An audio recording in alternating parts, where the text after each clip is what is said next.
1등 대사는 양과를 부축해 일으키며 물었다. 어떻게 경맥을 뚫었나? 호흡은 어떻게 운기하고 있었나? 그러자 양과는 경맥을 거꾸로 흐르게 하는 법 등을 소상히 설명했다. 한옥 침상 위에서 경맥을 거꾸로 흐르게 해서 치료를 했고 제가 옆에서 도와주었습니다. 1등 대사는 양과의 말을 듣고 놀라 혀를 찼다. 구양형은 역시 무림의 기인일세. 원래 무공도 강했지만 경맥을 거꾸로 흐르게 하는 법을 알아냈다니 정말 신기하고 대단한 일이야. 무학의 새로운 길을 열었다 해도 과언이 아니군. 1등 대사는 소용녀의 손목을 잡고 맥을 짚어보더니 근심스러운 표정을 지으며 한참 동안 아무 말도 하지 않았다. 양과는 1등 대사의 얼굴을 뚫어지게 바라보며 그의 입에서 방법이 있네라는 말이 나오기만을 기다렸다. 그러나 어렵게 입으련 1등 대사의 말은 양과의 기대에 못 미쳤다. 두 사람 모두 젊은 나이에 수양이 깊은 듯하니 내 솔직하게 말하겠네. 자네 부인은 독이 너무 깊이 스며들었네. 만약 내가 내상을 입지 않았다면 일양지 신공으로 체내에 독이 당분간 발작하지 않도록 한 다음 영험한 약을 찾아 해독할 수 있도록 도와줄 수 있었을 것이네. 그러나 지금 상태로는 일양지 신공으로 자네 부인을 치료할 수는 없네.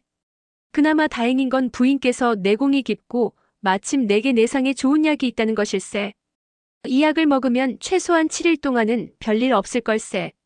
그동안 우리 함께 절정곡으로 가서 내 사제를 찾도록 하지. 그 말을 듣자 양과가 무릎을 치며 자리에서 벌떡 일어났다. 아, 그렇군요. 천축에서 온 그 승려께서 독을 치료하는데 일가견이 있다는 말을 저도 들었습니다. 1등 대사가 고개를 끄덕였다.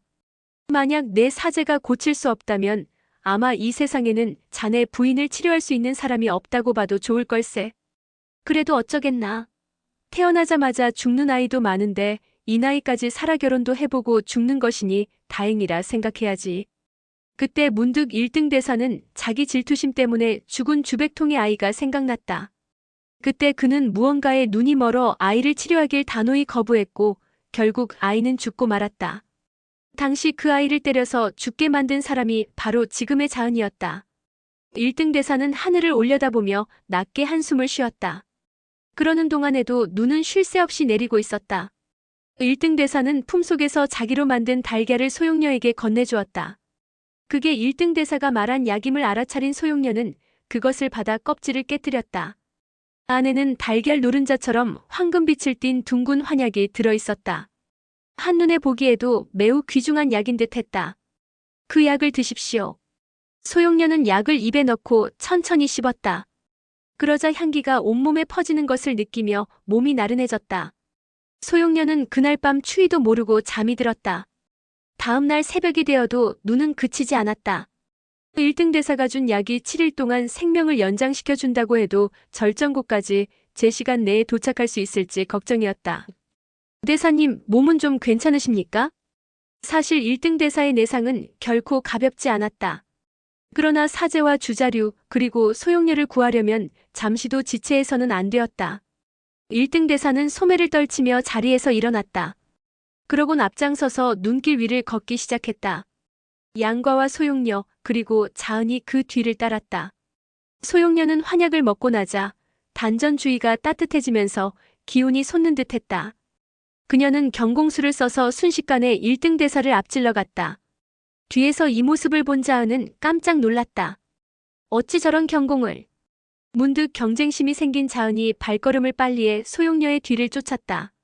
한 명은 경공술이 천하제일이라 할 수 있는 고묘파의 장문이었고 또 한 명은 철장수상표라는 별명을 가진 고수였다.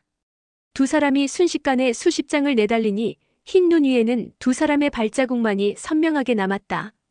이렇게 일행은 5일 동안 쉬지 않고 달렸다. 다음 날 새벽이 되자 1등 대사의 상태가 급격히 나빠져 더 이상 강행하기 힘들 것 같았다. 양과는 그의 안색을 살피며 조심스럽게 말했다. 여기서 좀 쉬시면서 요양하는 게 어떻겠습니까? 이제 절정곡도 멀지 않았으니 저희 부부와 자은 대사가 가서 사제님과 주 사숙을 구해내도록 하겠습니다. 그러나 1등 대사는 숨을 몰아쉬며 고개를 내저었다. 어떤 변수가 있을지 모르니 내가 가야 마음이 놓이겠네. 그러자 자은이 앞으로 나서며 공손하게 말했다. 그럼 제가 사부님을 업고 가겠습니다. 말을 마친 자은은 즉시 1등 대사를 등에 업고 앞으로 내달렸다. 그렇게 일행은 점심때가 조금 지나 절정곡 입구에 도착했다. 그때 멀리서 무기 부딪히는 소리가 들려왔다. 자은은 혹시나 동생 구천척이 무삼통 등과 싸우고 있는 게 아닌지 걱정되었다. 그는 구천척이 다치는 것도 그렇다고 무삼통이 다치는 것도 원치 않았다. 양과가 그런 자은을 보며 물었다. 우리 신분을 밝히고 대사님의 누이를 나오시라고 할까요? 자은은 잠시 망설였다. 일단 가서 싸움을 말리고 봅시다. 알겠습니다. 그럼 저를 따라오세요. 그러곤 양과가 앞장을 섰다. 자은은 길을 모르기 때문에 양과가 안내하는 대로 급히 달려갔다. 일행이 소리가 나는 쪽으로 다가가 보니 녹색 옷을 입은 절정곡 제자들이 무기를 들고 서 있었다. 숲을 안쪽에서 무기 부딪히는 소리가 들렸는데 제법 울창한 숲이라 싸우는 모습은 보이지 않았다. 절정곡 제자들은 양과 일행을 발견하고 일제히 소리치며 달려왔다. 잔뜩 경계하며 다가온 절정곡 제자들은 양과와 소용녀를 알아보고 그 자리에 멈춰 섰다. 그중 한 명이 앞으로 나서며 말했다. 양 공자께서는 갔던 일을 잘 마무리하셨는지요? 그러나 양과는 묻는 말에 대답하지 않고 되물었다. 숲을 속에서 싸우고 있는 사람이 누굽니까? 그 물음에 절정곡 제자도 대답은 하지 않고 양과 뒤에 있는 두 노승을 찬찬히 살폈다. 무슨 의도로 왔는지 알아내려는 듯 했다. 그때 양과가 다시 물었다. 공손 부인과 공손 낭자는 모두 안녕하시지요? 양과의 친근한 말투에 상대방은 다소 적대감이 풀리는 듯 했다. 덕분에 잘 지내십니다. 그런데 이 두 스님은 누구신가요? 혹시 저쪽에서 싸우고 있는 여자들과 같은 무리입니까? 여자들이라니요? 4명의 여자가 두 패로 나뉘어 절정곡에 침입했습니다. 곡주께서 저지하라 하셨는데 저 여자들이 어찌나 겁도 없고 무공도 만만치 않던지 잡기가 쉽지 않더군요. 겨우 정화골짜기로 유인했는데 거기서 지금 한창 싸우고 있습니다. 양과는 정화골짜기라는 말을 듣고 깜짝 놀랐다. 대체 4명의 여자가 누굴까? 만약 황용, 곽부, 완한평, 야율연이라면 서로 싸울 리가 없을 텐데. 양과는 숲을 속에서 싸우는 사람들이 누군지 매우 궁금했다. 지금 싸우고 있는 사람들이 누군지 볼 수 있겠습니까? 혹시나 제가 아는 분들이라면 싸움을 말리고 함께 곡주께 인사를 올리도록 하겠습니다. 그러자 절정곡 제자는 흔쾌히 승낙했다. 그렇게 하시지요. 그는 어차피 침입자들이 정화골짜기에 들어간 이상 도망갈 방법은 없다고 생각했기에 양과에게 보여줘도 별 상관없다고 생각했다. 그는 양과를 안내해 숲을 속으로 들어갔다. 과연 4명의 여자가 두 편으로 나뉘어 싸우고 있었다. 숲을 속을 들여다본 양과와 소용녀는 깜짝 놀랐다. 4명의 여자는 직경이 2장 정도 되는 원형 풀밭 위에서 싸우고 있었는데 풀밭 주변에 정화가 빽빽이 에워싸고 있었다. 마침 겨울이라 꽃은 떨어지고 가지마다 가시가 날을 세우고 있었다. 정화가 물이 지어 있는 땅의 면적이 약 8, 9장은 되었기 때문에 제 아무리 경공술이 뛰어나다 해도 이곳을 빠져나가기는 어려울 것 같았다. 그때 소용녀가 손가락을 가리키며 사자라고 했다. 그 말에 소용녀가 가리키는 곳을 보니 과연 이막수였다. 이막수 곁에는 그녀의 제자 홍능파가 있었다. 두 사람 모두 장검을 들고 있었는데 이막수는 아마도 고묘에서 불진이 부러진 후 아직 다시 만들지 못한 모양이었다. 다른 두 여자는 각기 유엽도와 은색의 단봉을 들고 있었다. 두 사람 모두 가냘픈 몸매였지만 발놀림이 매우 빠르고 무공 역시 상당해 보였다. 그러나 이막수를 상대하기에는 역부족인 듯했다. 그때 등을 보이고 있던 상대편 여인이 홍능파 옆을 스치며 고개를 돌렸는데 그녀는 바로 정영이었다. 뒤이어 연한 자색 옷을 입은 소녀도 양과 쪽으로 몸을 돌렸는데 그녀는 다름 아닌 육무쌍이었다. 4사람은 한정된 공간에서 싸우다 보니 생각처럼 무공을 펼칠 수 없었다. 게다가 사방이 정화로 둘러싸여 있었기에 조금의 실수도 용납되지 않는 상황이었다. 무공으로 따지자면 정령과 육무쌍은 이막수 하나도 제대로 감당할 수 없었을 것이다. 그러나 이막수가 불진이 아닌 다른 무기를 쓰다 보니 아직 손에 익지 않아 불진을 사용할 때보다는 덜 위협적이었다. 그리고 홍능파는 육무쌍에 대한 예정 때문에 살수를 쓰지 않았다.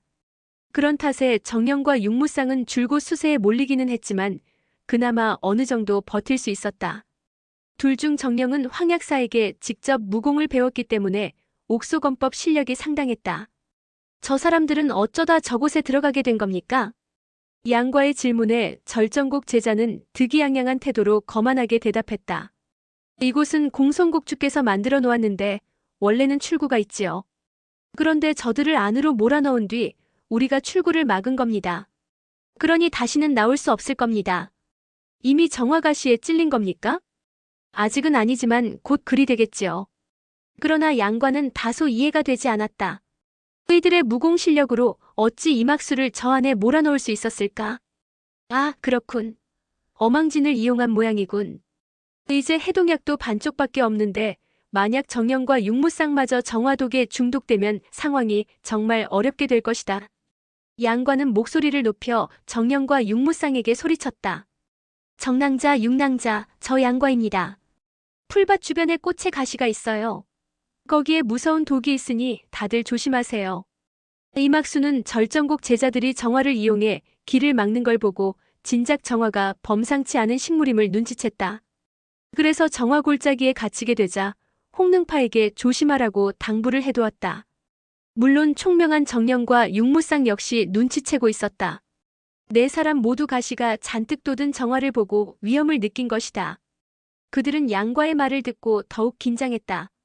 풀밭을 둘러싼 정화로부터 멀찍이 떨어지려다 보니 자연히 중앙으로 몰리게 되고 서로 가까운 거리에서 싸우게 되니 싸움은 더욱 치열해질 수밖에 없었다. 몰래 이막수는 정령과 육무쌍을 죽이고 두 사람의 시체를 다리 삼아 정화 골짜기를 빠져나갈 생각이었다. 그런데 갑자기 양과와 소용녀가 나타나니 놀라지 않을 수 없었다. 다행히 정화가 가로막고 있어 양과가 정령과 육무쌍을 도울 수 없다는 생각에 다소 안심이 되었다. 능파야, 이제 놀아줄 시간이 없구나. 여기서 죽기 싫으면 이제 너도 최선을 다하거라. 그 말에 홍능파가 알겠다고 답하고는 검에 더욱 내공을 실어 정령을 향해 내질렀다. 이를 정령이 단봉을 들어막는 사이 이막수의 장검이 그녀의 목을 향해 공격해 들어갔다. 그걸 보고 육무쌍이 앞으로 나서며 유협도로 막아냈다. 그 순간 이막수가 냉소를 지으며 장검을 살짝 돌린 후 왼발을 날려 육무쌍의 손목을 걷어찼다. 그 기세에 육무쌍의 손에 들려있던 유협도가 허공으로 떠올라 정화숲을 속으로 떨어졌다.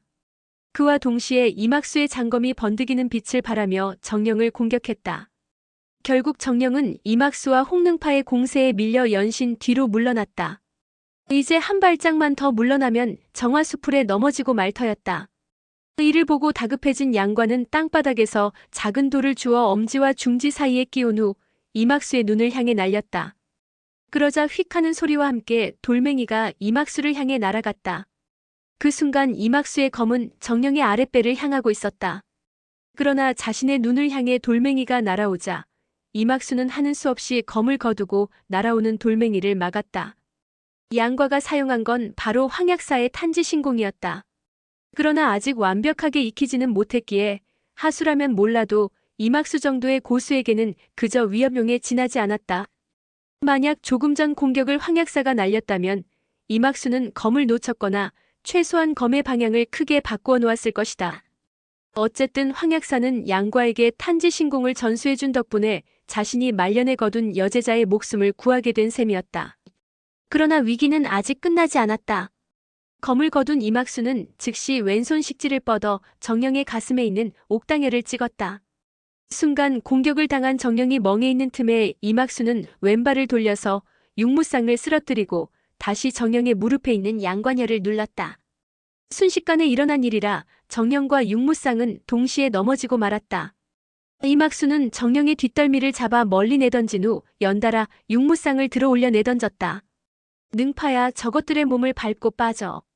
이막수의 말이 채 끝나기도 전에 갑자기 눈앞으로 뭔가가 휙 하고 지나갔다. 바로 양과였다. 그는 이미 몸을 날려 왼팔로 정령을 받아안고 또다시 앞으로 몸을 날렸다. 정령은 비록 혀를 찍혀 하반신을 못 썼으나 양팔은 쓸 수 있었기에 양과에게 안긴 채 얼른 육무쌍을 안았다. 양과는 정령이 육무쌍을 아는 걸 확인하고는 다시 몸을 날려 정화숲을 밖으로 빠져나갔다. 양과가 두 여자를 내려놓자 소용녀가 정령의 혀를 풀어주었다. 양과의 발은 가시에 찔려 엉망이 되었고 종아리와 허벅지에서도 피가 흐르고 있었다. 세 여자는 모두 양과의 다리를 바라보며 할 말을 잃었다. 그런 양과를 보며 정령의 눈에 눈물이 고였다. 정령은 원래도 양과에 대한 정이 깊었는데 오늘 양과가 정화에 찔리는 걸 감수하고 자신을 구해주자 감동하지 않을 수 없었다. 육무쌍이 소리쳤다. 날 구해줄 필요는 없었는데 왜 이렇게까지? 난 전에도 정화에 찔린 적이 있기 때문에 한 번 더 찔린다고 해도 체내의 독이 조금 많아질 뿐 별 차이는 없어. 그러나 체내에 독이 많고 적음은 분명 큰 차이가 있다는 걸 모두가 잘 알고 있었다. 양과가 그렇게 말하는 건 단지 사람들을 안심시키기 위해서였다. 그때 눈물을 글썽이던 정령 눈에 양과의 텅 빈 오른팔 소매가 들어왔다. 육무쌍 역시 이를 발견하고는 또다시 소리쳤다. 바보, 오른팔은 어쩌다 잘린 거야? 소용녀는 양과를 대하는 두 여자의 태도를 보고 두 사람이 양과와 매우 친한 친구라고 생각했다. 왜 바보라고 부르죠? 바보 아닌데. 아, 죄송해요. 습관이 되어서 잘 고쳐지질 않네요. 순간 육무쌍과 정령의 눈이 마주쳤다. 그런데 이분은 누구시죠? 육무쌍이 양과를 향해 묻자 눈치 빠른 정령이 먼저 입을 열었다. 소용녀라는 분이군요. 아, 그렇구나. 진작 눈치챘어야 했는데 이렇게 선녀처럼 아름다우신 걸 보니 분명 소용녀시군요. 전부터 정령과 육무쌍은 양과가 소용녀를 사랑하는 걸 알고 질투심을 느꼈다. 그런데 오늘 소용녀를 직접 대하고 보니 그 아름다운 용모의 할 말을 잃고 말았다. 나와는 비교가 안 되게 아름답구나. 양대영, 팔은 어떻게 된 거예요? 지금은 괜찮아요? 육무쌍이 화를 내며 말했다. 누구랑 싸우다가 그랬어요? 지금은 괜찮아요? 어떤 나쁜 놈이 그랬는지 몰라도 틀림없이 뭔가 비겁한 개교를 부린 모양이죠. 혹시 저 안에 있는 악녀가 한 짓은 아닌가요? 그때 갑자기 등 뒤에서 차가운 목소리가 들려왔다. 뒤에서 남을 욕하다니 그건 비겁한 짓 아닌가. 깜짝 놀란 육무쌍이 뒤를 돌아보니 미모의 소녀가 서 있었다. 바로 곽부였다. 그녀는 노안 얼굴로 칼자루를 꼭 쥐고 서 있었다. 내가 언제 당신을 욕했어요? 난 우리 양대영의 팔을 자른 나쁜 놈을 욕하고 있었을 뿐이에요. 그러자 곽부가 장검을 꺼내 들었다. 내가 바로 양형의 팔을 자른 나쁜 놈이에요. 내가 사과한다고 될 일도 아니고 이 일로 부모님께 꾸중도 들을 만큼 들었어요. 당신들이 뭔데 나서서 날 욕해요? 곽부는 금세 눈시울이 붉어졌다. 그녀 역시 이 일로 심리적인 고통이 컸던 모양이었다. 무삼통, 곽부, 야율제, 무시 형제 등은 계곡가에서 불을 피한 뒤 화염의 기세가 약해지자 계곡물을 따라 아래로 내려갔다. 그곳에서 황용, 와남평, 야율령과 합류한 일행은 절정곡으로 왔다. 원래 이들은 1등 대사, 양과 등보다 반나절 정도 일찍 왔으나 천축 승려와 주자류가 잡혀있는 곳을 찾기 위해 곳곳을 뒤지느라 이제야 도착했다. 한편 이막수와 정령 등이 절정곡에 오게 된 건 모두 주백통 때문이었다. 노안동 주백통이 장난기가 일어 절정곡에 무림고수를 많이 불러 모으기 위해 이들을 유인해온 것이었다. 주백통은 몽골군들이 중양궁에 불을 지르던 날 전진교에 보관된 중요한 문서들과 경전 등을 커다란 나무관에 넣고 산을 빠져나왔다. 종남산 주변을 맴돌던 주백통은 1등 대사와 양과 일행이 절정곡을 향해 가는 걸 보고 문득 재밌는 생각이 떠올랐다.